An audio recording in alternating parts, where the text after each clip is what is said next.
శౌర్యమథేందురింద్రపదవీ సన్మంగళం మంగళం. నమస్తే భగవన్ దేవదత్తాత్రేయ జగత్ప్రభో సర్వబాధా ప్రశమనం కురు శాంతిం ప్రయచ్చమి. నేటి కాలమాన విశేషాలను గమనిద్దాం. స్వస్తి శ్రీ చాంద్రమాన జయనామ సంవత్సరం, దక్షిణాయనం, శరదృతువు, ఆశ్వీజమాసం, శుక్లపక్షం, గురువారం. సూర్యోదయం 6:09, సూర్యాస్తమయం 6:06. తిథి పాడ్యమి, మధ్యాహ్నం 1:19 వరకు. నక్షత్రం హస్త, రాత్రి 7:35 వరకు. వర్జం తెల్లవారుజామున 4:09 ప్రారంభమై 5:52 పూర్తవుతోంది. దుర్ముహూర్తం ఉదయం 10:08 నుంచి 10:56 వరకు. మరణ మధ్యాహ్నం 2:55 నుంచి 3:43 వరకు. అమృతకాలం మధ్యాహ్నం 1:03 నుంచి 2:47 వరకు. రాహుకాలం గురువారం కాబట్టి మధ్యాహ్నం 1:30 నుంచి 3 గంటల వరకు. అష్టకవర్గు రీత్యా శుభప్రదమైన లాభప్రదమైన సమయం ఉదయం 9 గంటలకు. నేటి విశేషం శరన్నవరాత్రుల ప్రారంభం. అమ్మవారిని పూజించుకునే రోజులు ఆరంభమవుతున్నాయి. అలాగే చంద్ర దర్శనం కూడా. సాయంకాలం వేళ చంద్రుడిని చూసి చంద్రుని కోనూరు పోగు అని సమర్పించడం ఈరోజు విశేషం. అదేవిధంగా ఈరోజు అమ్మవారిని స్వర్ణ కవచాలంకృత దుర్గాదేవిగా పూజించుకుంటూ ఉంటాం, ఆ అలంకారం చేస్తూ ఉంటాం. ఈ స్వర్ణం అనేది చాలా విశిష్టమైనది.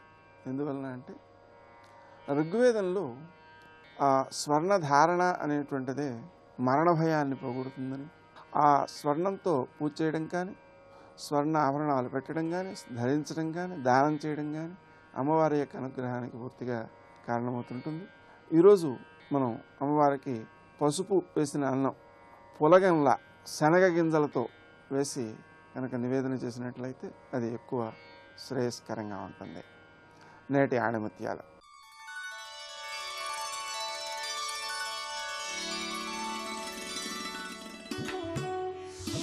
సుఖం దుఃఖమనే కిరీటాన్ని ధరించి మానవుని వద్దకు వస్తుంది. సుఖాన్ని స్వాగతించేవాడు దుఃఖాన్ని కూడా స్వాగతించాల్సిందే.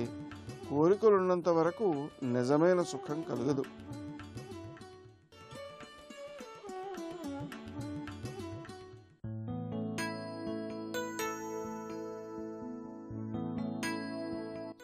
మనసులో చిగురించే ఆధ్యాత్మికతని బుద్ధికి ఆలంబనగా చేసుకోగలిగితే జీవితం సహస్రార కమలమవుతుంది.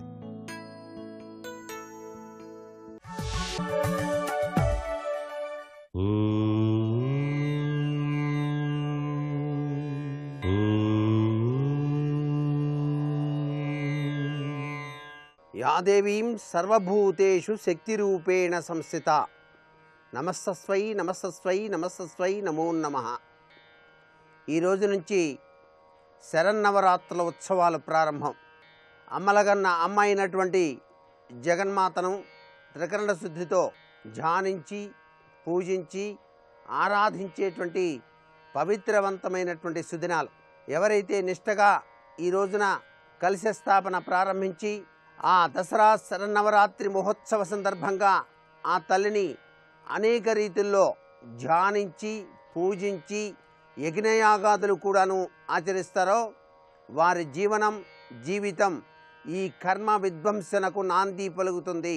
ఈ మానవ జీవితంలో మోక్షాన్ని సాధించాలన్నా, జిజ్ఞాసా తత్పరతో జ్ఞానవంతులై అదృష్టవంతులై జీవితాన్ని సాగించాలన్నా అమ్మలగన్న అమ్మ అయినటువంటి ఆ జగన్మాతను ఆరాధన చేయటం సర్వత్రా కూడాను శుభదాయకవంతమైన ప్రభావాన్ని కలిగింపజేస్తుంది అని చెప్పడంలో ఏమాత్రం సందేహం లేదు. మన సనాతన భారతీయ సంస్కృతి సంప్రదాయంలో ఈ శరన్నవరాత్రి ఉత్సవాల వేడుకలు ప్రతి గ్రామంలోనూ, ప్రతి పట్టణంలోనూ, ప్రతి శక్తి పీఠాల్లోనూ వాడవాడలా కూడాను చాలా చక్కగా ఆనందంగా భక్తి భావన స్ఫూర్తితో నిర్వహించేటువంటి సాంప్రదాయం కనిపిస్తుంది. అందుకే ఆ తల్లి సర్వ జననిగా అందరి చేత పూజలు అందుకుంటోంది. కాబట్టి అమ్మా నీవు శక్తి స్వరూపిణివి తల్లి అని. ఆ శక్తి స్వరూపిణి ఇచ్ఛాశక్తి, క్రియాశక్తి, జ్ఞానశక్తి స్వరూపిణిగా ఆ జగన్మాత చక్కగా పరిపాలన చేస్తూ ఉన్నది. కాబట్టి యా దేవీం సర్వభూతేషు శక్తి రూపేణ సంస్థిత నమస్తస్వై నమస్తస్వై నమస్తస్వై నమో నమః అంటూ ధ్యానించి ఆరాధన చేసి తరిద్దామా మరి. సర్వే జనా సుఖినో భవంతు.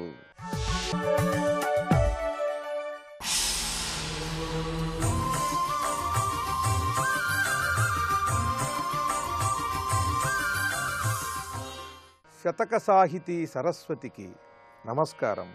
జాతి భేదములేక సకల జనంబులు ఒక్కటే తీరున ఉండునట్లు సకల వస్తువులను సమకూర్చి జనులకు ధనధాన్య సంపత్తి తనరునట్లు ఐకమత్యంబుతో అనవరతంబును మానవులందరూ మసలునట్లు సకల శాస్త్రంబుల సారంబు గ్రహించి ప్రజలు సన్మార్గులై బ్రతుకునట్లు విమల దేశాభిమానంబు వెలయునట్లు దీవనలొసంగి దయతోడ కావుమనుచు కాలమూర్తికి నే నమస్కారమిడుదు కుటిల జనభంగ సత్సంగ కోటిలింగ. ఓ కోటిలింగేశ్వర స్వామి, నిన్ను నేను ఒకే ఒక్క కోరిక కోరుకుంటున్నానయ్యా.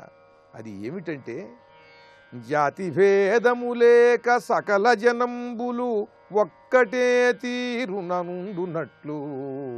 మా కులం ఇంత గొప్పది, మా మతం ఇంత గొప్పది అనే భేదభావంతో అహంకారంతో సాగకుండా అందరి ఎడలా ఉన్నటువంటి ఒకే ఒక్క చైతన్యాన్ని గమనించి అందరం మానవులమే, అందరికీ ఉన్నవి ఒకే విధమైన అవసరాలు అనే భావనతో అందరి పట్ల సోదర భావము కలిగి జనులందరూ ఉండునట్లు జాతి భేదములేక సకల జనంబులు ఒక్కటే తీరున ఉండునట్లు ఇలా నిన్ను కోరుకుంటున్నానయ్యా. సకల వస్తువులను సమకూర్చి జనులకు ధనధాన్య సంపత్తి తనరునట్లు వర్షాలు లేకపోవటం, విపరీతంగా కురవటం, వరదలు రావటం, పంటలు ఎండిపోవటం ఇటువంటివేవీ లేకుండా సర్వ సమృద్ధిగా ఎప్పుడు వర్షం కావాలో అప్పుడే వచ్చి ప్రజలకు ధనధాన్యముల సంపత్తులు నిరంతరం వర్ధిల్లేలాగా అందరికీ అవి అందేలాగా ఉండాలని కోరుకుంటున్నాను. ఐకమత్యంబుతో అనవరతంబును మానవులందరూ మసలునట్టు సర్వ మానవాళి కూడా ఐకమత్యంతో దేశ సరిహద్దులు, ఖండముల సరిహద్దులు అనేటువంటివి లేకుండా, ఈ ప్రాంత కుల మత భేదాలు లేకుండా అందరూ ఐకమత్యంతో మానవులందరూ సాగాలని కోరుకుంటున్నాను.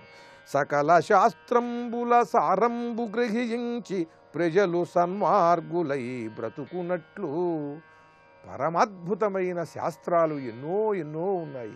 ఆ శాస్త్రములలోని సారమంతా కూడా ఈ ప్రజలందరూ అందుకుని ప్రశాంతంగా సన్మార్గంలో సాగాలని కోరుకుంటున్నాను.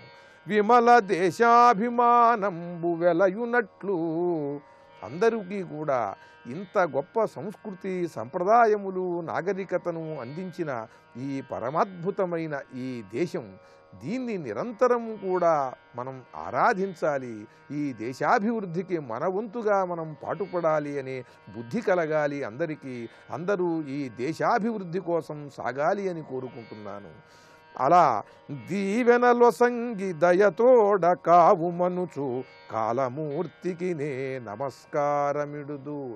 ఆ విధంగా ఈ ప్రజలందరికీ సద్బుద్ధి కలిగి దేశాభివృద్ధికి పాటుపడేలా వీరందరూ సకల శాస్త్రముల సారమును గ్రహించి సన్మార్గములో సాగుతూ తమ శక్తి మేరకు సంఘాభివృద్ధికి, దేశాభివృద్ధికి పాటుపడేలా చేయమని కాలస్వరూపుడైన పరమేశ్వరుణ్ణి నేను ప్రార్థిస్తున్నానంటూ దేశాభిమానంతో, దైవభక్తితో, ఆర్తితో ఈ సంఘంలో ఉన్న దురాచారాలను ఖండిస్తూ వారిని సన్మార్గులుగా తీర్చిదిద్దే ప్రయత్నం చేయాలని విద్యావంతులకు సూచిస్తూ అద్భుతమైన పద్యరచన చేసి గొప్ప శతకాన్ని మనకు అందించిన శ్రీ సత్యవోలు అప్పారావు గారి కోటిలింగ శతకంలోని మరి ఒక పద్యం గురించి రేపు ఉదయం తెలుసుకుందాం.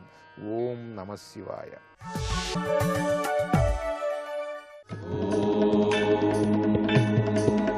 आदिलक्ष्मीं जगन्मातरं भावये आद्यन्तरहिताम् अनन्तलक्ष्मीं सदाद्यन्तरहिताम् अनन्तलक्ष्मीं सदा आदिलक्ष्मीं जगन्मातरं भावये.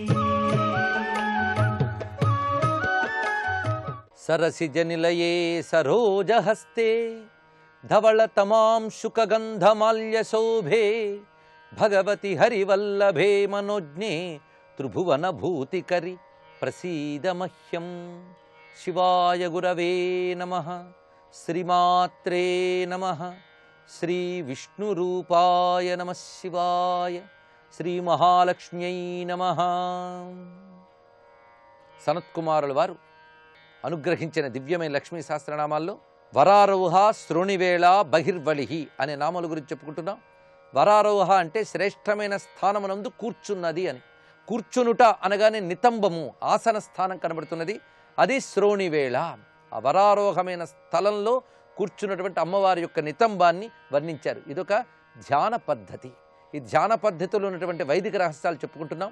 విరాట్ తత్వముగా అది భూస్థానము అనగా యోగపరంగా మూలాధారము అని చెప్పబడుతున్నది.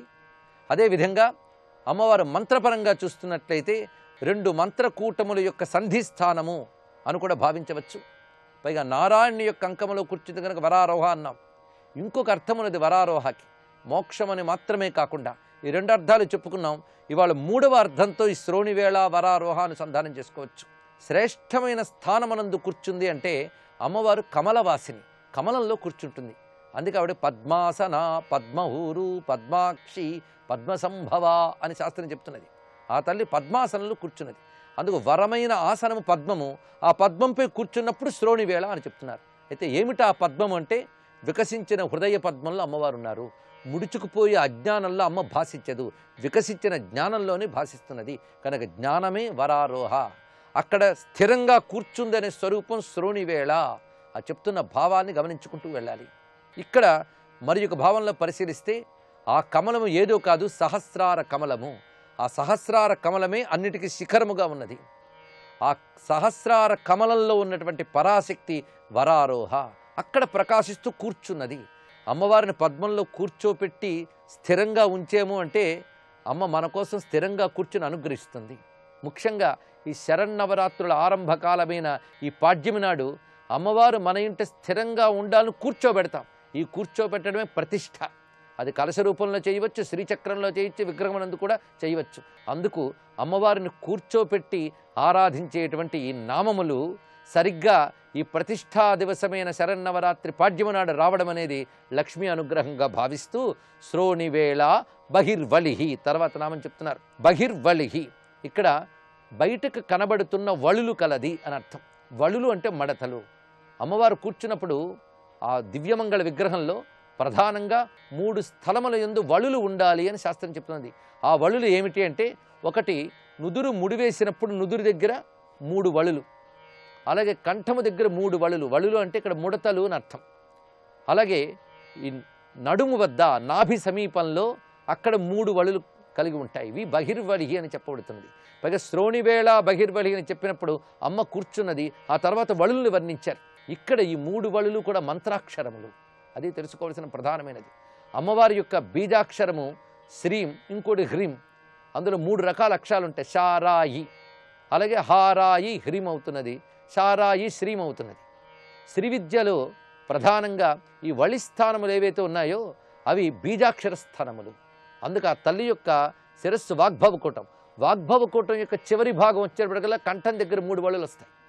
ఆ తర్వాత కామరాజకూటం, దాని యొక్క చివరి భాగంలో మళ్ళీ బీజాక్షరం ఉన్నది. దానికి సంకేతంగా 3 వళులు వస్తాయి నడుము వద్ద. ఆ 2 బీజాక్షరములు కూడా ఒకటే, అవి హ్రీంకారం వస్తుంది. అక్కడ హ్రీంకారంలో హా రా ఈం అనేటువంటి ఆ 3 శక్తులే 3 వళులుగా కనబడుతున్నాయి. ఇది బహిర్వళి అనేది హ్రీంకార రూపిణి లేదా శ్రీంకార రూపిణి అని కూడా భావించవచ్చు. అందుకే అమ్మవారి వేదరూపిణి గనక ఆ వేదములు ఉండేటువంటి 3 రకాల మంత్రములు ఋగ్యజ సామములే వళులుగా కలిగిన తల్లి గనక బహిర్వళి అని చెప్పబడుతున్నది. ఇక తర్వాతి నామములు జంభిణి, జృంభిణి, జంభకారిణి, గణకారిక, శరణి, చక్రికానంత, సర్వవ్యాధి చికిత్సకి. 505వ నామం జంభిణి. మొత్తం ఇక్కడ నుంచి సర్వవ్యాధి చికిత్స వరకు ఉన్నటువంటి నామముల వరుస ఒక అద్భుతమైన ఔషధ నామములు ఇవి.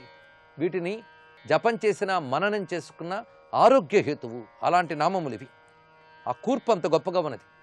జంభిని అనే మాటకి మోహింపజేయునది అని అర్థం. ఇక్కడ ఆ తల్లి దివ్యమైనటువంటి మోహన శక్తితో ప్రపంచాన్ని నడిపిస్తోందట.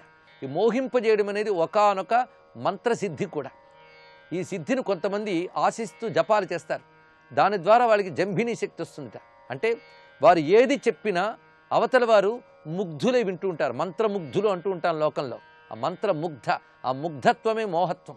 అంటే వారు చెప్పిన మాటకి పరవశులై వారు చెప్పినట్టు చేస్తూ ఉంటారు. అలాగా చెప్పిన మాట చెల్లుబాటు అయ్యేటట్టు చేసే శక్తి పేరే జంభిని శక్తి. ఇది మోహిని శక్తి అని కూడా చెప్పవచ్చు. అశేష జన మోహినీం అరుణమాల్య భూషాంబరాం, సర్వ జగత్తుని మోహింపజేసే శక్తి. అంతేకాదు యుద్ధ విద్యలో జంభిని శక్తి ఒకటి ప్రధానంగా చెప్తారు. జంభిని, జృంభిణి, స్తంభిని అని 3 రకాల శక్తులను మంత్రశాస్త్రం చెప్తున్నది. ఆ 3 శక్తులు కూడా ఈ నామాల్లో మనకు కనబడుతున్నాయి. ఇవి మంత్రము ద్వారా కొందరు చేస్తారు. వీటితోనే క్రూర మృగాల్ని, రాక్షసుల్ని, దుర్మార్గులను కూడా కట్టిపడేసేటటువంటి మంత్రసిద్ధులు ఉంటారు. అయితే వీటిని సద్వినియోగం చేసుకోగలిగిన వారికి మాత్రమే ఆ మంత్రములు లభించాలి. లేకపోతే ఇవే మంత్రశక్తులతో దుర్వినియోగం చేసేటువంటి వాళ్ళు ఉంటారు, వాళ్ళు తామసులు. కానీ సాత్వికంగా ఈ మంత్రములు లోకరక్షణ కోసం పనికొస్తాయి. అలాంటి మంత్రశక్తులు జంభిని, జృంభిణి, ఇవన్నీ. స్తంభిని 3వ శక్తి. శ్రీ విద్యలో వారాహీదేవి దగ్గరున్న శక్తుల్లో ఈ 3ంటిని చూపిస్తారు. జంభిని, జృంభిణి, స్తంభిని శక్తుల్ని. ఆ 3 శక్తులు అమ్మవారి యొక్క రూపములే. ఇవి శత్రువుల్ని జయింపజేసే వీరత్వము యొక్క 3 రకాల శక్తులు ఇవి. వీటికి నమస్కారం చేస్తూ ఇవే మంత్రశక్తులు, ఇవే వీరశక్తులు, శౌర్యశక్తులు. ఇంత విశేషమైన భావం ఇందులో దాగి ఉన్నది. ఇలా వాక్శక్తి, శత్రు సంహార శక్తి, మోహిని శక్తి, రోగ సంహారిణీ శక్తి అని 4 అర్థాలు జంభిని నామానికి చెప్పుకుని జంభిన్యై నమః నమస్కారం చేసుకుని 506వ నామం జృంభిణి. జృంభిణి లోకంలో ఎక్కువ వాడుతుంటారు, విజృంభించాడండి అని. అంటే తన లోపల ఉన్న శక్తిని ఒక్కసారి తెరచి చూపిస్తే అది జృంభణము. అంటే జృంభిణి శక్తి ఏం చేస్తుందంటే ఒక్కసారి ఆ వీరుడిలో ఉన్నటువంటి శక్తిని వికసింపజేసి అవతల శత్రువుని సంహరింపజేస్తుంది. అంతేకాదు అవతల శత్రువుకి ఒక్కసారి ఆవలింతలు, నిద్ర మొదలైన తమస్సులు కూడా ఆక్రమించేటట్టు చేయగలిగిన శక్తి జృంభిణి. అటువంటి జృంభిణీదేవి అయిన అమ్మవారికి నమస్కారం. సర్వం శ్రీ లక్ష్మీ చరణారవిందార్పణమస్తు.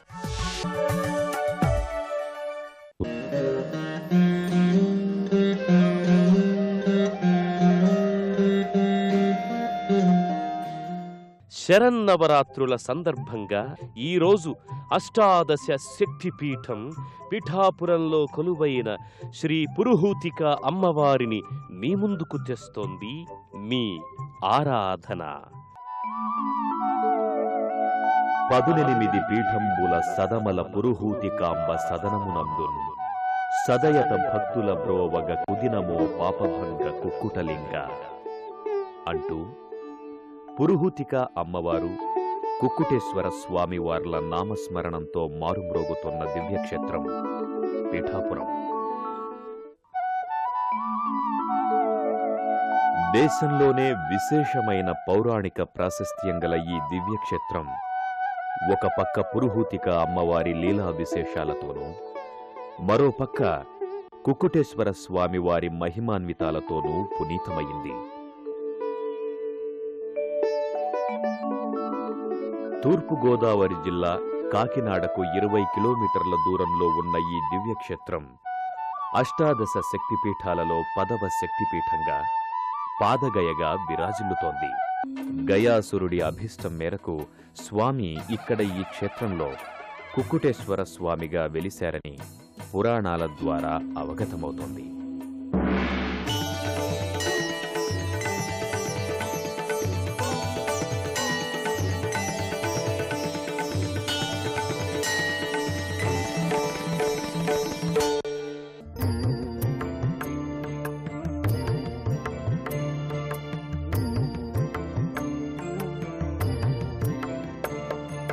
శివ శివ శివ అనవో మనసా శ్రీ శివనామమే జగద్రక్ష శివ శివ శివ నవో మనసా శ్రీ శివనామమే జగద్రక్ష సర్వపాపహరణం శివ సంకీర్తనం సర్వపాపహరణం శివ సంకీర్తనం చరాచర సృష్టికిదే మూలాధారం శివ శివ శివ శివ శివ శివ శివ శివ శివ నవో మనసా శ్రీ శివనామమే జగద్రక్ష అష్టాదశ శక్తిపీఠాలలో 10వ శక్తిపీఠంగా విరాజిల్లుతున్న ఈ దివ్యాలయంలోని పురుహూతిక అమ్మవారిని గయాసురుడు భక్తితో సేవించి ప్రసన్నం చేసుకున్నాడని పురాణాల ద్వారా తెలుస్తోంది. అలాగే మొదట్లో ఈ క్షేత్రం పురుహూతిక అమ్మవారి పేరు మీదే పురుహూతికాపురమని పిలువబడిందని తెలుస్తోంది. సతీదేవికి చెందిన పీఠభాగం ఈ క్షేత్రంలో పడటం వల్ల ఈ క్షేత్రం పీఠాపురంగా నామాన్ని సంతరించుకుంది. లంకాయాం శాంకరి కామాక్షి కాంచీపురే అంటూ ఆ 18 పీఠాలు వివరించే శ్లోకంలో పీఠాయాం పురుహూతిక అంటే పీఠాపురంలో పురుహూతికా శక్తి వెలసినట్టుగా చెప్పబడింది.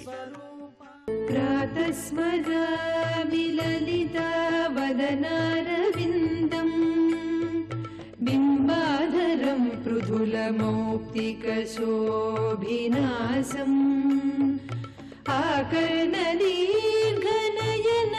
మణికుండలాఢ్యం మందస్మితం మృదుమదోజ్వల ఫాలదేశం.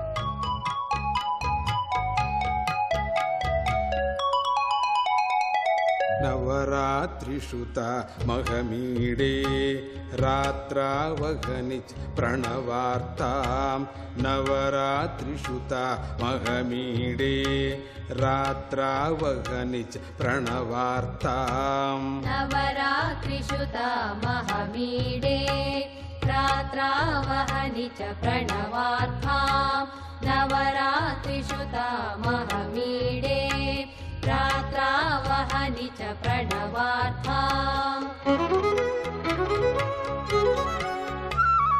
ప్రథమాం వందే సర్వేషాం ప్రథమాం వందే సర్వేషాం ప్రథమేహని శ్రీ శశిభూషాం ప్రథమేహని శ్రీ శశిభూషాం పురుష ప్రధాన ద్వయ విదితాం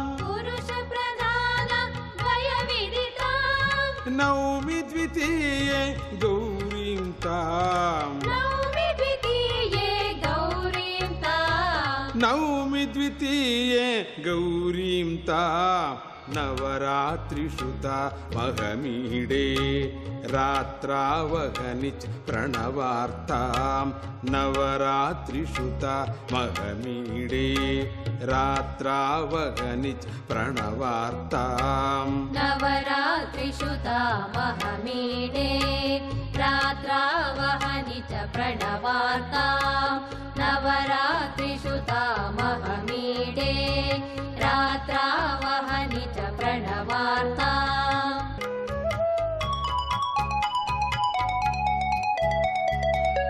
త్రినయనదయితాం రాజేశీం త్రినయనదయితాం రాజేశీం దినే తృతీయే సకలేశీం దినే తృతీయే సకలేశీం నౌమి చతుర్భుజ కలితాంగీం నౌమి చతుర్భుజ కలితాంగీం చతుర్థ దివసే మాతంగీం చతుర్థ దివసే మాతంగీం చతుర్థ चतुर्ददिवसे मातङ्गी नवरात्रिषुत मघमीडे रात्रावगनिच प्रणवार्तां नवरात्रिषुत मघमीडे रात्रावगनिच प्रणवार्तां नवरात्रिषुता महमीडे रात्रावहनिच प्रणवार्थां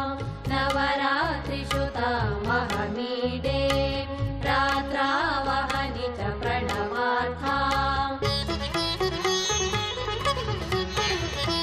पंचमुखी मथ गायत्री पंचमुखी मथ गायत्री पंचम दिवसे बुधनेत्री पंचमदिवसे बुधनेत्री षण्मुख जननीं शिवसुमुखीं षण्मुखजननीं शिवसुमुखीं षष्ठे हनितां विशदनकीं षष्ठे हनितां विशदनकीं षष्ठे हनितां विशदनकीं नवरात्रिषुत मघमीडे रात्रावहनिच प्रणवार्तां नवरात्रिषुत मघमीडे रात्रावहनिच प्रणवार्तां नवरात्रिषुता महमीडे रात्रावहनिच प्रणवार्थां नवरात्रिषुता महमीडे रात्रावहनिच प्रणवार्थां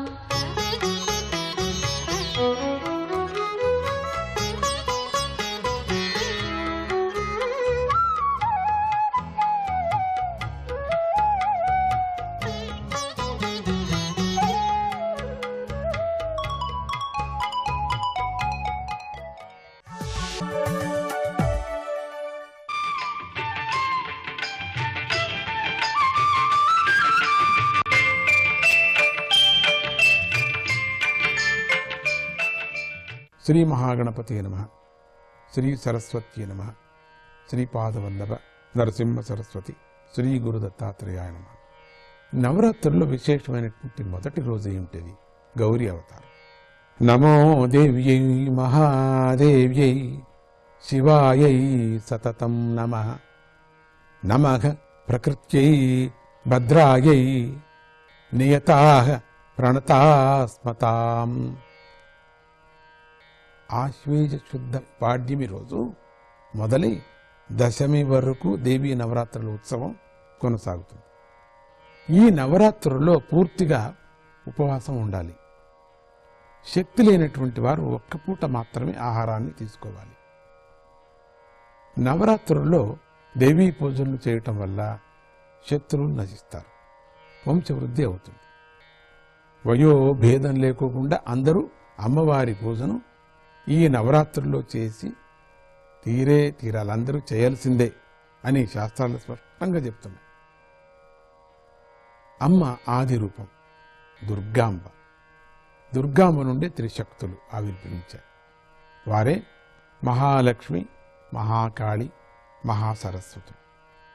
మహాలక్ష్మి అమ్మవారిని దేవి సప్తశతి గ్రంథం వర్ణించింది. ఆ అమ్మే మహిషాసురుణ్ణి వాడి సహచరులను కూడా అంతం చేసింది. మహాసరస్వతీదేవి శుంభ నిశుంభాది రాక్షసులను సంహరించింది. ఈ అమ్మవారి నుంచే సప్తమాతృకలైనటువంటి బ్రాహ్మి, మాహేశ్వరి మొదలైనటువంటి వారు అవతరించారు. ఈ నవరాత్రుల్లో దేవీ పూజతో పాటు దేవీ భాగవత పారాయణ, సప్తశతి పారాయణ, కుమారీ పూజలు, చండీ హోమము, సువాసినుల పూజ చేయాలి. యా దేవి సర్వభూతేషు శక్తిరూపేణ సంస్థిత నమస్తస్మై నమస్తస్యై నమస్తస్యై నమో నమః.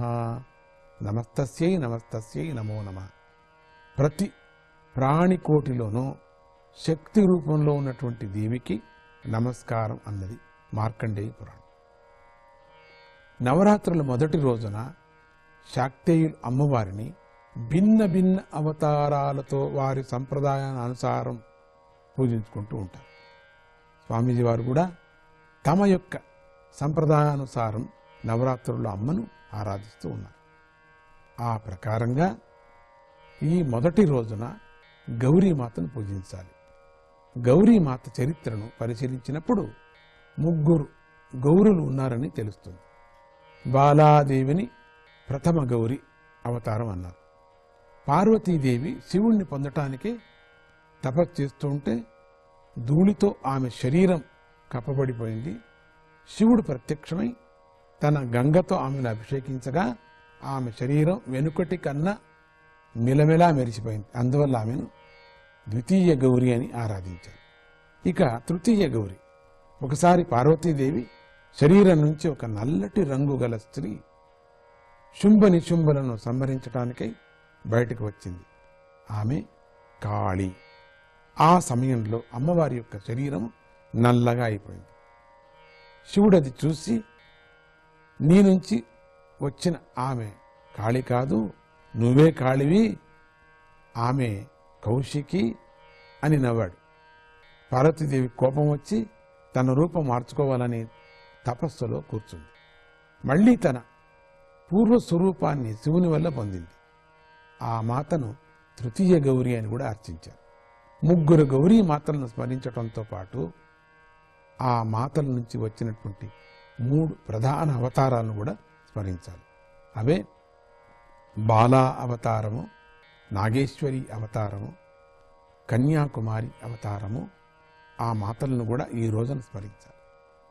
ఈ నవరాత్రి మొదటి రోజున నవదుర్గల్లోని శైలపుత్రిదేవిని అర్చించాలి. పూర్వజన్మంలో ఆమె సతీదేవి భర్తను అవమానించిన కారణంగా యోగాగ్నిలో అంతర్ధానమై శైలపుత్రిగా హిమవంతుడికి పుట్టింది. తరువాత ఆమెకి పార్వతి, హైమావతి వంటి పేర్లు ప్రసిద్ధిలోకి వచ్చాయి. అమ్మ అనుగ్రహం వల్ల లోకాలు చల్లగా ఉండుగాక. జై గౌరీమాత. జై గురుదత్త.